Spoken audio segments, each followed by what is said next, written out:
Hey,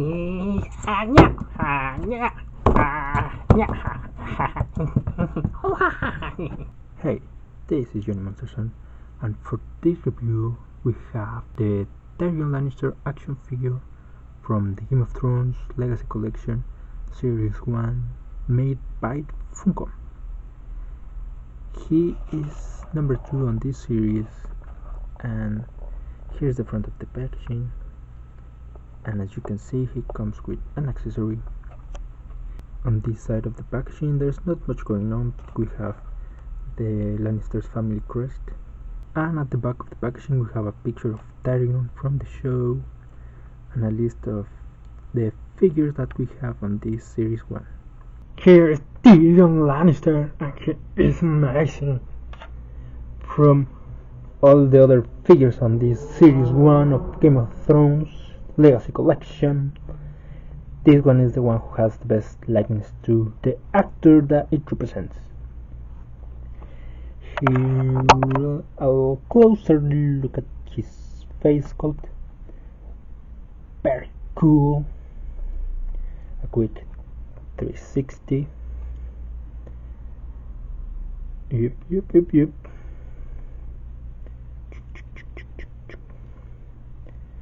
And he comes with a double-bladed battle axe. It has all those rivets sculpted in the handle and in the top section over here, and that is on both sides. It has that cross sculpted on the blade on this side as well. That kind of arrow pointing down is sculpted as well. The paint is just a little bit off. There's some paint missing there on the blade, and it is off center here on the rivets and on this side. It is not flexible, so you have to be careful and not to break the blades. It's kind of fragile, and these edges on the blades are kind of sharp, so be careful with that too. And it fits in his hand very well, both of his hands, and he's not going to drop it. The likeness with the actor is spot on. It's very cool. His hair is a different part from his head, and it's a flexible material, as you can see there. His shoulders are separate and are flexible. This collar thing necklace is also a separate piece.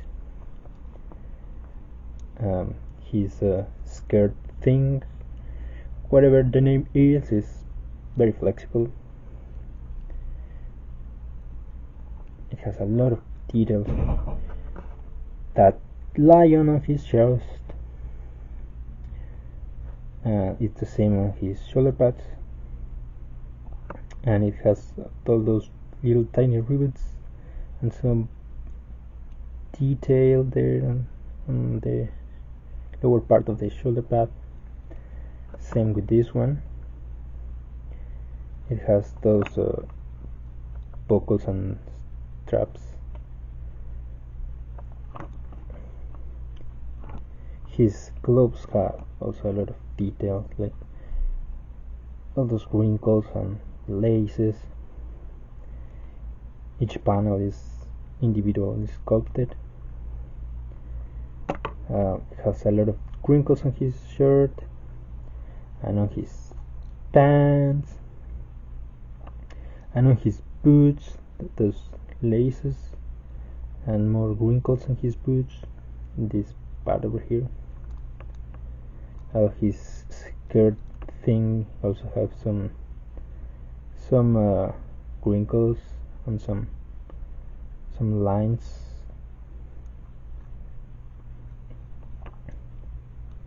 hoo-ha, wah. The paint job is good, but it's not perfect. His lips are very pink, and he's very pale, but he doesn't look that pale in the show.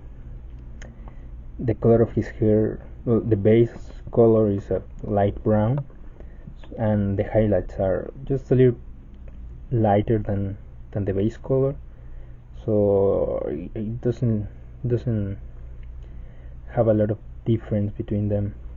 So maybe you can see that well, maybe you can see the different color because I have the light directly pointing to the figure, but in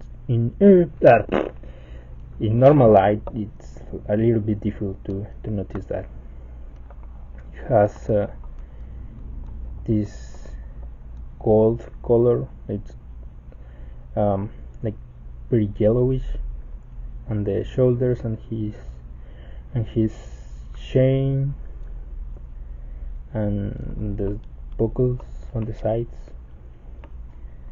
and it's a little bit sloppy painted. And for example, here in the lion is not centered. Here in the buckles, you can see it's not aligned with the sculpt. On his skirt, the paint is a little bit sloppy. You can see there and there at the top, and it's a little bit missing on this other side. On his wantlet, especially the one on the right side, it's not aligned with the panels. So as you can see, that one it's all the way to the laces, and maybe you can notice that there is the line of the sculpted line and the line of where the paint ends, so it's way off. But on his shirt and on his pants and his boots, the paint is very good. He has a lot of articulation. His head is in a pauldron and he can look up this much, and he look down that much, and his head rotates side to side and pivots. His shoulders can go up and down. His shoulder pads are flexible, so you can just move them a little bit, and you can move them, his arms, higher. His elbows can bend this much and they rotate. His wrist can rotate. And he has a hinge that can move up and down. He has a waist articulation. He can move to the sides. He can move up and down, up and down, up and down. His legs can move all the way to the front, and they can move up, move backwards, and they can move out. And he has knee articulation. You just have to be careful to move the leg to the front properly, so you don't end up breaking the joint.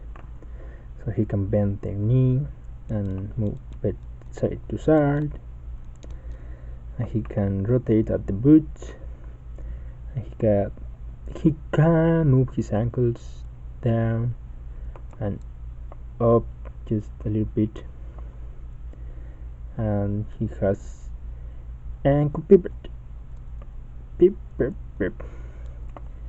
And for this series 1 of figures, they have a problem with the articulation. They break and they are very fragile, so you have to be careful with that. For this one, there's no problem with this one. This one it's okay. So hopefully you get one without defect on the articulation. So yeah. This is the only figure that I have from this Game of Thrones Legacy collection. So just for fun, here is compared next to Mike and Raphael from the Teenage Mutant Ninja Turtles from Playmates. Here is next to the Punisher from Marvel Universe and Batman from the DC Collectibles Batman Little Gotham. And here is next to the Bucky Cap from Marvel Legends and to the neck cap Predators movie series Jungle Encounter Dutch. This guy has been out for a while in store, so you probably have a chance to find him. And Series 2 is hitting stores now, so hurry up to get all your Game of Thrones figures. And this is all for this review. So goodbye, bye.